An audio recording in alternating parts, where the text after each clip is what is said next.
السلام علیکم، میں ہوں بلال مشیر ڈیفینس رائٹر کے ساتھ۔ ہارپون میزائل دنیا کے چند کامیاب ترین اینٹی شپ میزائلوں میں شمار کیا جاتا ہے، جو دنیا میں تقریباً 7500 کی تعداد میں فراہم کیے جا چکے ہیں، اور ابھی بھی اس کے نئے اور لیٹسٹ جو ڈیزائن ہیں وہ بازار میں اویلیبل ہیں۔ یہ میزائل اپنی جدت کے لحاظ سے بہت زیادہ جو ہے وہ بہترین مانا جاتا ہے اور کامیاب مانا جاتا ہے۔ 1977 میں منظر عام پر آنے والا یہ میزائل پاکستان نیوی کو 1985 سے 1988 کے درمیان دیے گئے تھے، اور تقریباً 165 میزائل فراہم کیے گئے تھے۔ جس وقت یہ میزائل فراہم کیے گئے تھے اس وقت بھی جو امریکن کانگریس اور امریکن جو دفاعی لوگ تھے ان کا بہت زیادہ کنسرن تھا کہ پاکستان کو یہ میزائل فراہم نہ کیے جائیں، کیونکہ کسی بھی وقت اگر پاکستان نیوی یا انڈین نیوی آپس میں آمنے سامنے ہوں تو یہ میزائل انڈین نیوی کے لیے بہت زیادہ خطرناک اور تباہ کن ثابت ہو سکتا ہے۔ ان میزائلوں کو پاکستان نے اپنی اگسٹا آبدوزوں میں لگایا تھا، اور 1983 میں جب پاکستان نے ڈریگن نظامیہ سے میزائلوں کی فراہمی کی درخواست کی تھی تو امریکی فوجی ماہرین نے اس کو بہت ہی خطرناک قرار دے دیا تھا، کیونکہ اس سے پاک بحریہ کی جو فائر پاور تھی وہ 4 گنا ہو گئی تھی، اور اس کا جواب انڈیا کے پاس بالکل نہیں تھا۔ خصوصاً پاک بحریہ کے پاس ایگزاسٹ میزائل بھی تھے جو کہ فرانس سے حاصل کیے گئے تھے، اور وہ فضائیہ کے جو معراج طیارے اور پاک بحریہ کے سی کنگ ہیلی کاپٹرز کے اوپر نصب کیے گئے تھے۔ امریکی انٹیلیجنس کی پبلک کیے گئے ڈاکومنٹ کے مطابق امریکی حکومت نے اپنی جو سینٹ کو یقین دلایا تھا کہ ان میزائلوں سے امریکی مفادات کو کوئی خطرہ لاحق نہیں ہوگا اور نہ ہی بھارت کو خطرہ ہوگا، کیونکہ پاک بحریہ کے پاس جدید الیکٹرانک آلات اور ریڈار اور ٹریکنگ ڈیوائسز نہیں ہیں جو کہ اس میزائل کو فائر کرنے کے بعد جو ہے وہ بہت زیادہ اہم ہوتی ہیں، کیونکہ یہ فائر اینڈ فورگیٹ میزائل ہے، اور اس کے تمام جو جانے کا رستہ اور سارا جو منظر ہے وہ فائر کرنے والے جو جہاز ہے اس پر نظر آتا ہے، جبکہ پاکستان کے پاس اس وقت ایسی صلاحیت موجود نہیں تھی۔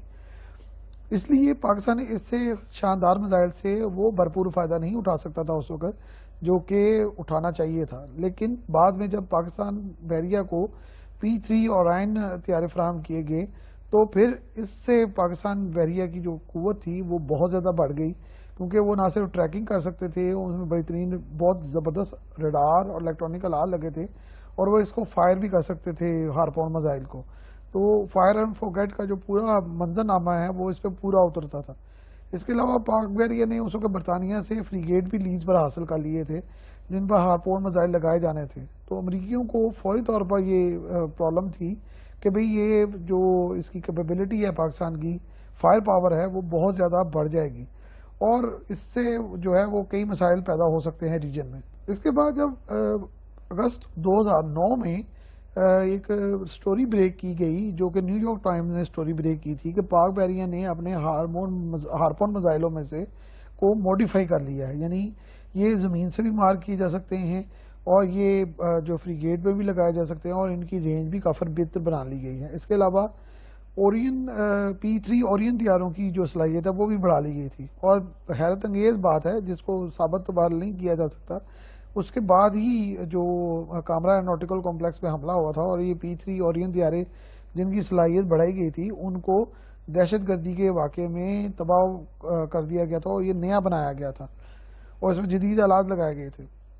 اس کے بعد اوباما دور میں پاکستان کی فوجی اور سول امداد جو ہے وہ بند کر دی گئی تھی، اور اس میں سب سے پہلے P3 اورین کی جو حفاظت پرزہ جات بند کیے گئے تھے، اس کے بعد انہوں نے پھر ہارپون میزائل کی جو فراہمی تھی اس کو بھی ابینڈن کر دیا تھا اور ختم کر دیا تھا۔ اس کے بعد سے پاکستان کو کبھی بھی ہارپون میزائل جو ہیں وہ فراہم نہیں کیے گئے۔